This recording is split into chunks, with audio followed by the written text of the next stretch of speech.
Thank you, Chairman, and thank you to my colleague who just asked those questions about important programs that get students ready for college. Good morning, and Good morning. thank you for being here. I'm going to ask you a couple of questions that I just need yes or no. Do you believe that there is illegal discrimination against people who are black, brown, and other types of discrimination in jobs and education in this country? Yes or no? I think it still exists in some areas. Then can you tell me why the Office of Civil Rights in the Department of Education is being decimated? Well, it isn't being decimated, that's for What is sure. it being? We have reduced the size of it. However, Do you we think are that this- taking on a backlog of cases that were left over from the Biden administration. and Then we're why working would through those. you reduce the resources if you've got a backlog in addition to having confronted those cases that are going to come before you now? Because we're working more efficiently in the department. Okay, thank you.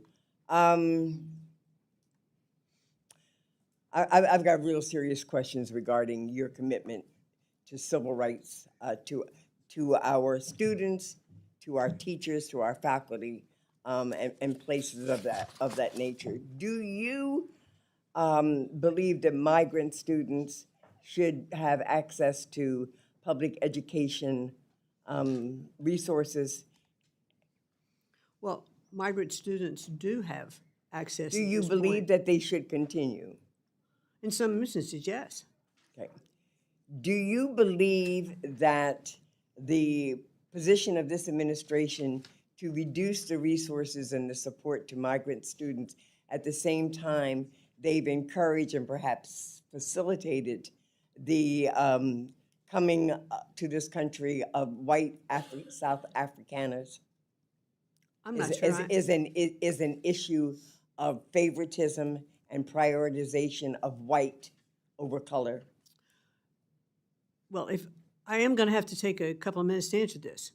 Well, Because answer it. this administration, President Trump has made it very clear that he will not tolerate discrimination, whether it's anti-Semitism, whether it's race-related, at all, on any of our schools. Okay, I'm asking any you. in our I'm schools. asking you Well, about I'm going to your answer this opinion, question if I because I'm may. going to tell you, I know what the president's position is. He's made it quite clear. I'm asking you, as the Secretary of Education, how you perceive this? Yes or no?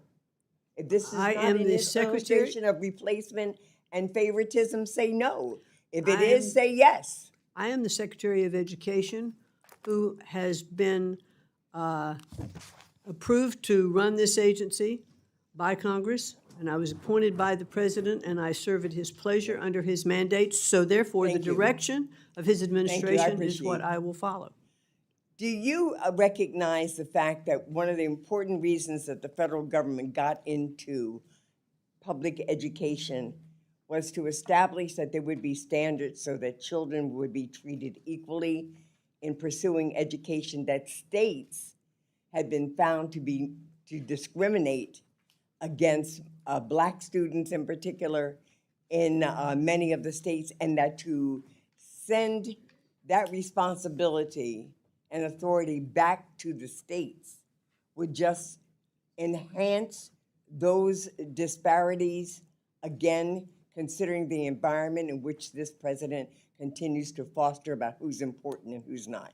Yes or no? Congresswoman, there are laws on the books in Title VI that totally. Laws don't mean therefore- anything to this administration. I'm asking you, do you realize that to send authority back to the states, to eliminate your oversight, to eliminate your accountability, to eliminate your determination as to resources going to schools that are teaching, public schools that are teaching underserved communities, that this will result in the very reason that we had to get the involvement of the federal government in this issue? And that's a yes or a no. Either you believe it or you don't. It isn't a yes or no, but I will not respond to any question based on the theory that this administration doesn't care anything about the law and operates outside it. So This that is a administration is- mischaracterization, Okay, and I will I respond. reclaim my time for 5 seconds. because you can say anything you want, your rhetoric means nothing to me. What means something to me is the actions of this administration, from the President of the United States conducting himself in a corrupt manner to his family, enriching him and himself corruptly, to determine that this administration can tell you what's right, what's wrong, what's lawful, what's not, that it can arrest judges, it can arrest lawyers, it can use its power to bully people. And I'm telling you, the Department of Education is one of the most important departments in this country, and you should feel shameful to be engaged with an administration that doesn't give a damn. Ms. Litlow. I yield